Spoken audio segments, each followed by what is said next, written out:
I'm Edie Lush, and I'm here outside the Hub Culture Ice House, part of the Hub Culture Summer Pavilion in Davos 2022. Very pleased to be here with Valérie Beaulieu. She's the Chief Sales and Marketing Officer for the Adecco Group. Valérie, you and I have spent quite a lot of time this week thinking about women at work. You've done some incredible research around this. You've got a wealth of knowledge and a history of a career's worth of experience. Tell me, first of all, what's really important, do you think, about the work you've done to reflect on as we head forward into this new world of work? Well, I think what worries me the most is the statistic around the pandemic impact, where women were disproportionately impacted on the aftermath. Not only they were the ones the most impacted leaving the workforce during the pandemic, and we have numbers about that. If you think about unemployment numbers, women on average got a 5% unemployment increase during the pandemic, men only 3.5%. This translated into a lack of earning of $800 billion for women. So for me, that's very worrisome. What's even more worrisome, they're not coming back. And so in the context of talent scarcity today, where we have an imperative to really tap into the broadest talent pool possible, it's a real imperative for us to look at what we can do to get them back to work. Can you give a little bit of flesh to that and tell us about the different levels? So the lower skilled workers versus higher skilled, higher paid workers. Well, absolutely, because we talk a lot about, hey, let's throw flexibility as an opportunity to get the woman back to the workplace. We can talk about that. But we need to realize that the vast majority of the job, especially for women, are frontline workers. And so when you think about flexibility, what does it mean when you're a frontline worker versus when you are working in the office, where very quickly you think about hybrid work? But when you are a frontline worker, flexibility, is it your flexibility or the one of the employer? And so I don't know that a woman would be willingly choosing the graveyard shift or, being asked to come on a Tuesday and the next week coming on the Wednesday and not being able to organize your life. So totally, I think there is a big difference between people who have the privilege to be able to organize their work from home and the ones who have no choice but being the front line. Can you talk a little bit about the power dynamic that's involved? Because some of the suggestions that we've heard this week are, it's about conversation, it's about being able to bring your views to the table. What do you need as a worker? But do you think that as a frontline worker, you feel the power to be able to say that? Or is that just a total fallacy? I think this is very hard. There's been that very this line of thought that women needs to lean in. Well, sometimes you just can't, because you have to manage your home life as well, where we need to recognize that the major burden of the chores at home are still carried by the woman. Yeah. So there is a big society reflection that we need to have, and my dream would be that women equality is not a woman problem, but it is a society problem that everybody needs to address, from our fellow men, but also institution, private organization, individuals. So I think it's a multi-pronged issue that we all need to tackle. Let's talk about some solutions that you think might work, because I know that your work has revolved around finding potential ways that we could move this debate forward. Tell us about some things that have worked. Well, I think it starts with care, and to really provide affordable care for women, because again, if you agree with the assumption, which is vastly true, all the research points to that, that women continue to carry the brunt of the care, child care, elderly care, more and more with a population evolution.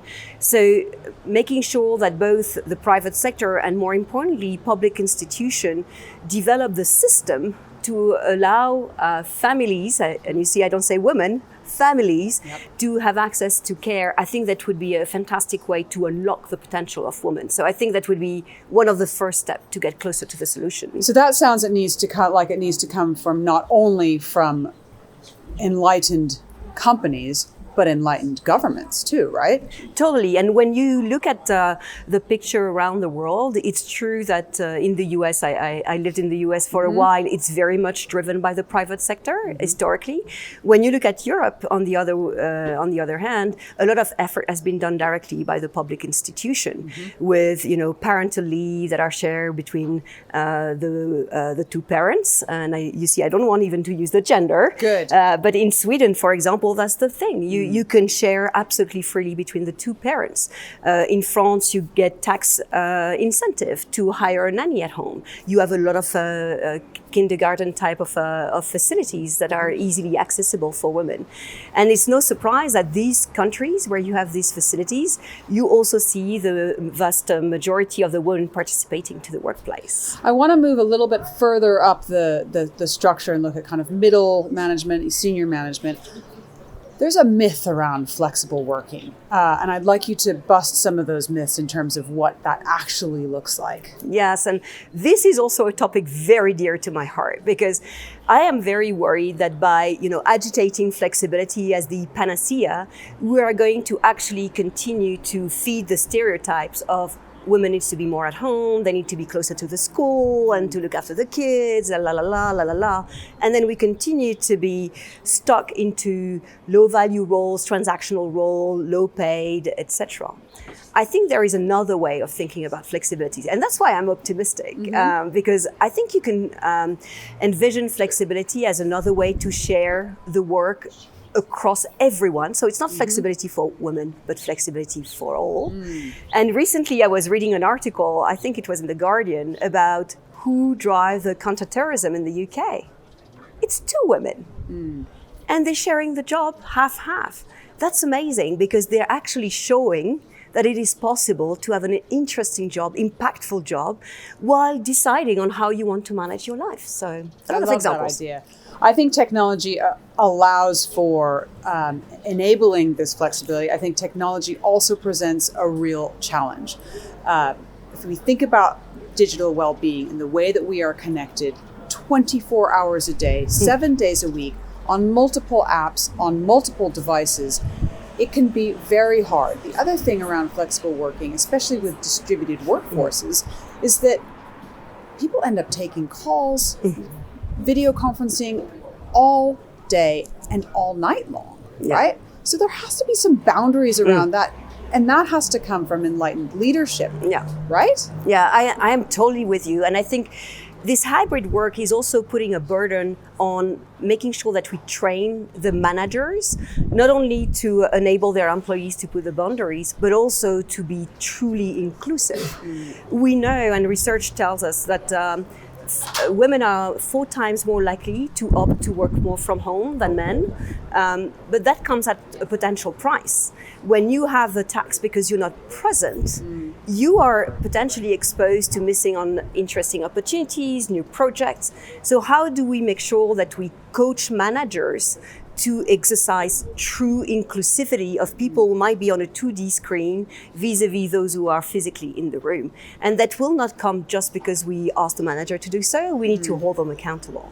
And we need to have more women as managers, because I think that will make the change happen faster. Absolutely. And that tap into another one of my pet topic, which is recruitment. And I was looking at one of my clients who is evolving the wording in their recruitment post. The job description, because there are ways where if you talk about, for example, I'm recruiting for a salesperson and you say heavy travel involved, well, women may opt out when actually they could bring a lot of value to the role. And I think this is an area where we can also be much more deliberate in the word we choose to make sure that we open the opportunity to a vast majority of the talent pool. Valérie, I would like to go on, but I think as we've discussed, this is a race with no end. It's an endless game. I'd love for you to come back to the studio and tell us more in the future. Thank you for having me and looking forward to be back. Thank you very much. And I'm Edie Lush.